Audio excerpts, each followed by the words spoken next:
Session 7 of Lumineth, the Looming Green. We begin the session with a little bit of an away. Some of the people back in the Foundry, the Verdant Foundry, where we just left, are having a very rude awakening this morning as they realize that their heads and bodies do not feel the way that they would expect them to after a normal night out. It seems that perchance in the future there may be some repercussions in that town if we return to where all of these people were essentially roofied during this party. You know, if they're able to trace the source.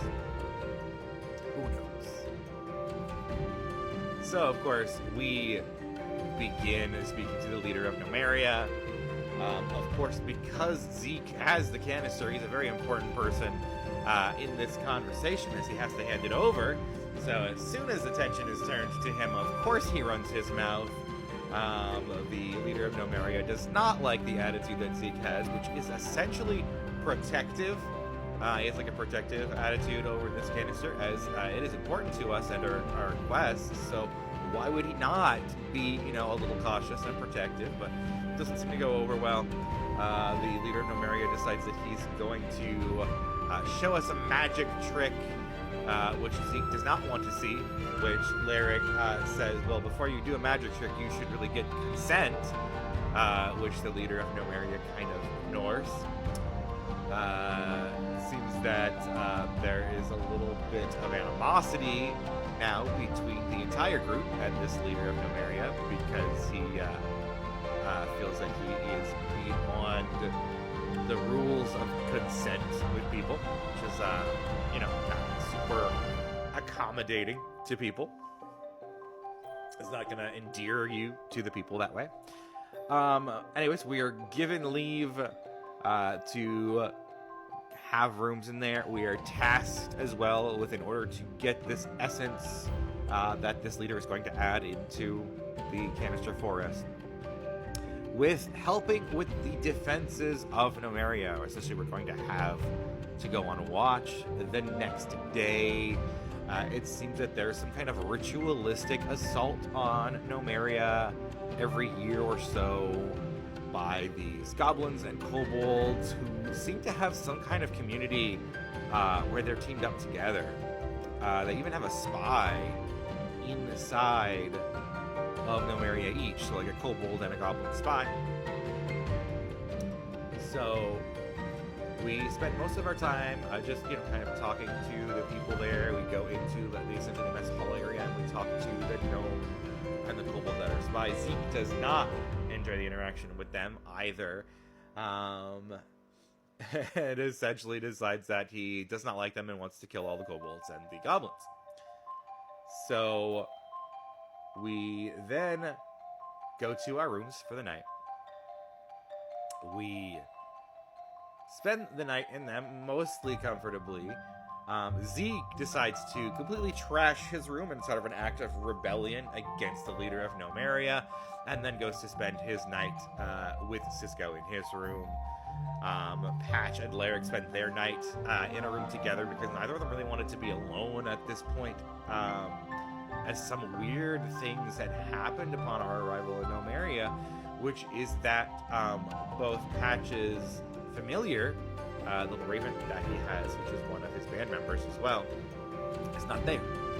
And his lantern, which normally contains, I think it's called Fizz, I believe it's called, his patron, is also missing. It's just not inside of his cage, isn't there with Patch.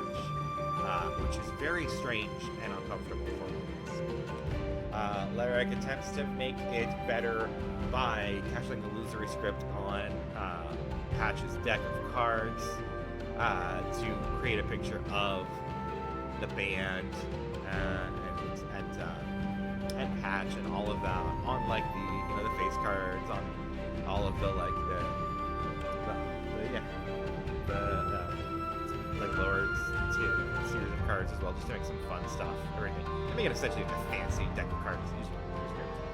And as soon as he goes to rest, the cards seem to be blocked out. The area where the illusory script just becomes blank.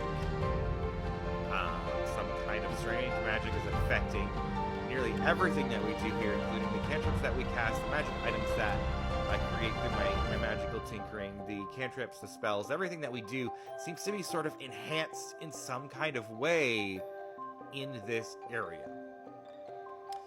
In the morning, we are met with, I believe it's either the quartermaster or the guard master, something along those lines. And we are told that the little orbs outside of our rooms are meant for us to store a little bit of magic in to send to the Tower of Nomeria. Both Lyric and Patch are completely uncomfortable with this because of our interactions the night before, but Milton seems to have absolutely no trouble and takes essentially everybody's orbs and adds a little of his magic into them and puts them back into the receptacles that they're supposed to go in. We are very curious about how this works, and so we're sent down to essentially to be shown the room where all of these orbs are gathered, how they contain spells. They seem to contain spells from various casters, the gnomes, the leaders, everybody of all of Nomeria into these little orbs. They seem to be essentially little spell-storing orbs. They seem to be highly inventoried and well protected within Nomeria. While we are there, we confronted this quartermaster about why Fizz and the band are not present here. How Patch is, but they aren't. And we're informed slightly that it is due to the fact that spirits and yokai are not able to come into this place because of how it was formed. It seems to have been formed by the casting of some great magics, the repeated casting of certain magics. And to gather more information about this, Patch is sent to talk to the leader of Nomeria separately, so he's given one of the spell-storing orbs with a dimension door in it, and one is used upon him by this quartermaster to essentially go directly to where the leader of Nomeria is. During that time as well, somewhere in there, I could be misplacing the time of it, Zeke decides he is going to have some kind of vengeance upon the leader of Nomeria. We talk him down from it, and instead he decides he's going to shit on the pillow of the leader of Nomeria. And somehow this comes to his attention. And he tells Patch that that's not going to happen. He'll never find my room. You can't find me. This place is too much of a maze. So, essentially making a declaration of this. It's too challenging for you. You'll never succeed. So, essentially, challenge accepted. That just made Zeke want to double down and do it even more. When we are gathered back together after Patch uses the Dimension Door spell stone to teleport back after gathering information, what he can about his unique position, how he was able to enter, but probably shouldn't have been able to, and so they're not certain how that happened, but he's assured that his spirits and yokai friends are all safe, simply misplaced while he's here, and they'll return once he leaves the area of Nomeria. He's assured that they haven't been killed in any kind of way. So he comes back using that orb of Dimension Door to come back to where we all are gathered. We attempt to gather up some of these spell orbs because they will be very useful in this keeping watch thing that they want us to do, and they essentially tut us and deny our request to have any, as they claim we will have support enough from the defenses of Nomeria. We don't need any of that. Fine, most of us put all of the orbs back, but Patch wants to try to sleight of hand one. He is essentially caught immediately. He is essentially told out of game like it would be impossible. He realizes through his insight that these are heavily inventoried and it would be impossible. And so he's not given the chance to roll for that sleight of hand. It's just, you can't roll a 50. It ain't gonna happen, right? your sleight of hand's not that good. So from there, we're escorted outside. We begin to use various cantrips and spells to kind of set up a defense, since we know we had to be there for about an hour for the attack. Finally, we see the spies begin to leave, and this triggers Zeke in a way that he rushes over, starts throwing his magical returning dagger that I provided to him, stabbing them, killing them. Lyric tries to help a little bit, just because he's like, I don't want to like make my friend have to do this alone. It's a little awkward. But the other three kind of stand back and let Zeke have his moment of murdering this kobold and this goblin. And essentially, Lyric's heart's not in it. I say because I roll like a natural 1 on pretty much everything I'm trying to do that interaction.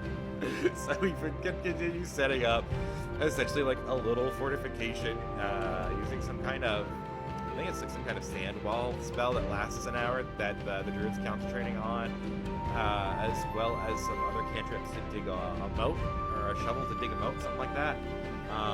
Yeah, I know I made a magic shovel, and Milton starts digging a hole.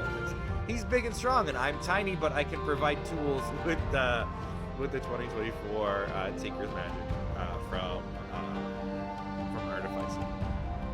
So, with all of those precautions in place, the Goblin Kobold army begins to approach, and as they do, Hatch sets up his illusion magic that he has, his silent image that he usually uses for the band. He tries to set it up to look like giant yokai, and nothing happens. He tries again to set it up as a demon, and nothing happens. And then the third time, finally, he tries to set it up as some of the creepy trees that were accompanying a yokai from our previous interaction, and he is able to make kind of a little copse of creepy trees.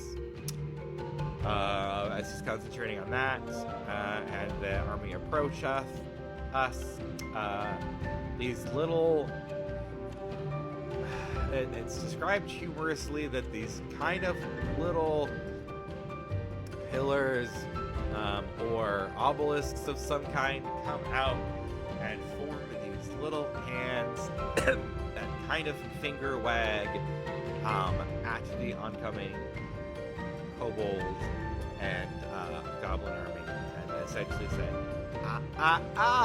don't come any further. You're not welcome here. Which seems to more or less just enrage these goblins and kobolds. And we kind of end session there, about to get into some kind of battle with this fairly large army of kobolds and goblins with just the 5 of us. Hopefully, Nomeria is able to provide more support than simply wagging fingers, which, based off of the level of artifice and magic it seems to contain, I'm assuming it will, but we shall see exactly what happens next time.